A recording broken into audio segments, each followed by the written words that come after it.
For a long time, I just accepted these things. I told myself it was the natural cost of living past 70.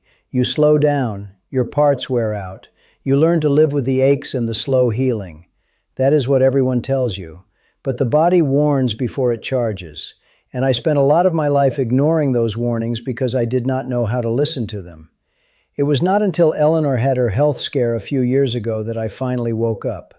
I will not go into the details of what she went through because that is her story to tell, but I will tell you that sitting in those sterile waiting rooms changes a man. It strips away the illusion that you have unlimited time. It makes you acutely aware of the fragility of the human machine. When we finally brought her home and things settled into a new kind of normal, I found I could not just go back to the way I was living. I needed to understand what was happening inside us as we aged. I started reading. I started taking notes in these little paper notebooks I keep by my reading chair. My daughter Rebecca is a nutritionist, and she has always tried to guide me, but I am the kind of person who needs to figure things out for himself. I need to see the mechanism. I need to understand the why. I started spending my afternoons reading about cellular aging. I wanted to know why a 20-year-old heals overnight and a 77-year-old does not. And that is when I stumbled onto the concept of stem cells. Now, I know you have probably heard that phrase thrown around. It sounds like science fiction or some expensive treatment only athletes can afford. But what I learned is that stem cells are not a medical invention. They are the body's natural repairmen. They are sitting inside you right now. When you are young, you have an army of them. They patrol your bloodstream looking for damaged tissue, inflamed joints, and tired organs. When they find a problem, they rush in, multiply, and fix it. That is why young people bounce back. But as we get older, these repairmen do not disappear. They just go to sleep. They become dormant. They stop responding to the signals. The damage in your body keeps happening, but the repair crew is on strike. When I read that, I sat in my chair for a long time just looking out the window. It made so much sense.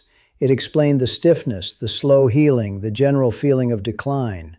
The question that immediately followed was obvious. Is there a way to wake them up? Is there a way to get the repairmen back to work without going to an expensive clinic? I spent weeks looking for the answer. I read papers that were so dense with medical terminology I had to use a dictionary just to get through a single paragraph. I filled 3 notebooks with scribbles and questions. And the answer I found, the mechanism that actually works, brought me right back to my kitchen counter at 5 in the morning. It brought me back to my coffee. What I discovered completely overturned everything I thought I knew about my morning routine. I always thought of fasting as something religious or something people did to lose weight. But what I learned is that when you sleep, your body goes into a natural fasting state. Because you are not digesting food, your body finally has the energy to clean house. It starts a process with a complicated name, autophagy, which is basically your cells taking out the cellular trash. This overnight period is the most crucial time for your biology. By the time you wake up, your body is primed. It is sensitive. It is waiting to see what you are going to put into it. And this is where almost everyone, including me for most of my life, makes a terrible mistake. We wake up, our bodies are in this pristine state of repair, and what do? We pour a cup of coffee and we fill it with sugar. Or we pour in milk or cream or some flavored syrup. I used to do it every day, a splash of milk to cool it down and take the bitter edge off. But what I did not know, what no one ever told me, is that the moment you introduce those dairy proteins and sugars into your system, the repair process stops cold. The stem cells that were just starting to stir go right back to sleep. The body shifts all its energy from repairing your joints and tissues to digesting the milk and dealing with the insulin spike from the sugar. You take the most valuable biological window of your day and you slam it shut. When I realized what I had been doing, I felt a deep sense of regret. I had been sabotaging my own body's ability to heal itself, morning after morning, decade after decade.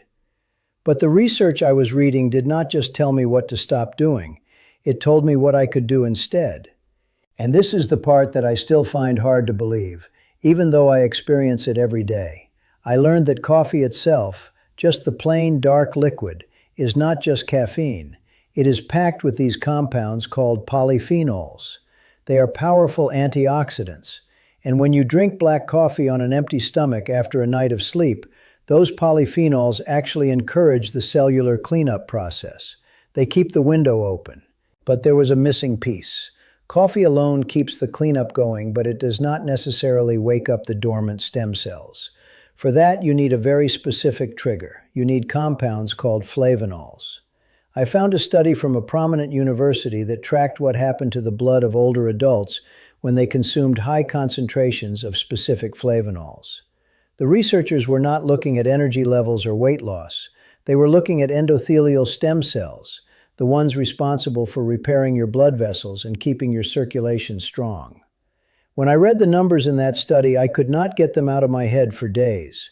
They found that introducing these specific compounds into the bloodstream of older adults actually doubled the number of circulating stem cells.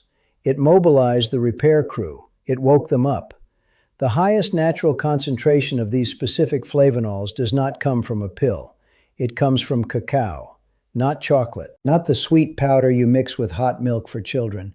I mean pure, raw, unprocessed cacao powder. The bitter, dark dust that comes straight from the bean before anyone ruins it by adding sugar and fat. The research showed that the combination of the polyphenols in black coffee and the high flavonol content in pure cacao creates a synergistic effect in the body, especially when consumed on an empty stomach. The coffee opens the door, and the cacao sends the signal to the bone marrow to release the stem cells. I remember the first morning I tried it. I stood in my kitchen, the only light coming from the small lamp over the sink. I brewed my coffee just like my father used to, dark and strong. But instead of reaching for the milk in the refrigerator, I reached for a jar of pure, organic cacao powder I had bought the day before. I took a heaping teaspoon of the dark powder and put it into my mug. Then, I added one more thing. In my reading, I had learned that maintaining stable blood sugar is just as important for stem cell function as the flavonols. Any spike in insulin shuts down the repair process. So, to ensure my blood sugar stayed perfectly flat, I added a half teaspoon of Ceylon cinnamon. Not the regular cinnamon you use for baking, which can actually be hard on your liver in large amounts, but true Ceylon cinnamon. I poured the hot coffee over the cacao and the cinnamon. I stirred it until the powder dissolved. The smell was incredible, earthy and rich, but the taste was something I had to get used to. It was not sweet. It was deep, dark, and complex. It tasted like medicine, but not in a bad way. It tasted like something that was supposed to be doing work inside of me. I took my mug and sat in my leather chair by the window, waiting for the sun to come up. I did not eat anything for another 2 hours. I just let that warm, dark liquid do what I hoped it would do. I want to pause here for a moment. A lot of folks who watch these videos are not subscribed to the channel. I noticed this a few weeks ago when looking at some numbers Daniel showed me. If you are finding this helpful, if these conversations feel like something you want to keep having, take a second to click that subscribe button. It just helps ensure we can keep sitting down together like this. I appreciate it. I did not feel a miracle that first morning. I am a skeptic by nature. I do not believe in magic bullets or overnight cures, but I committed to doing it every single day. Black coffee, a heaping teaspoon of pure cacao, and a half teaspoon of Ceylon cinnamon. No milk, no sugar, no exceptions.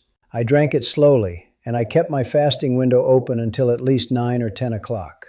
The changes did not happen loudly. They never do. Some damage happens quietly until one day it does not happen anymore. The repair happens the same way. It was about 3 weeks into this new routine that I noticed the first shift. I was out in the yard pulling weeds near the fence line. I had been crouching down for maybe 20 minutes.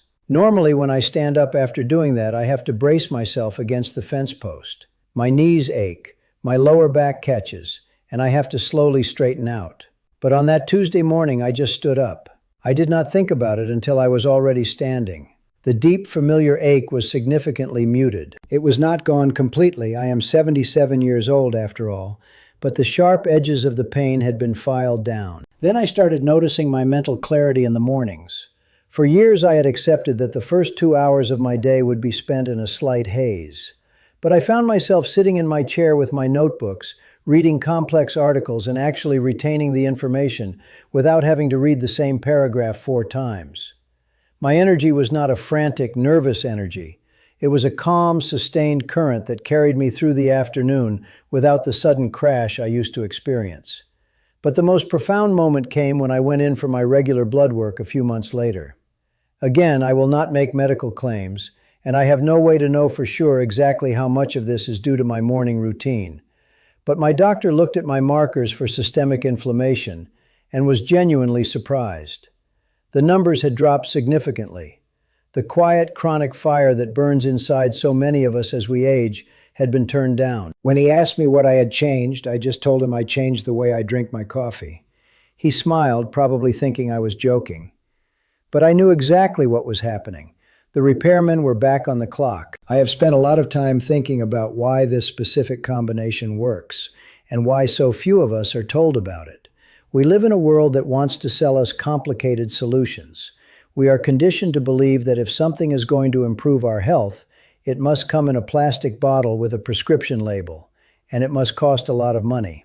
The idea that something as simple as the dust from a fermented bean mixed with hot water and cinnamon could fundamentally alter the way our cells behave seems almost too simple.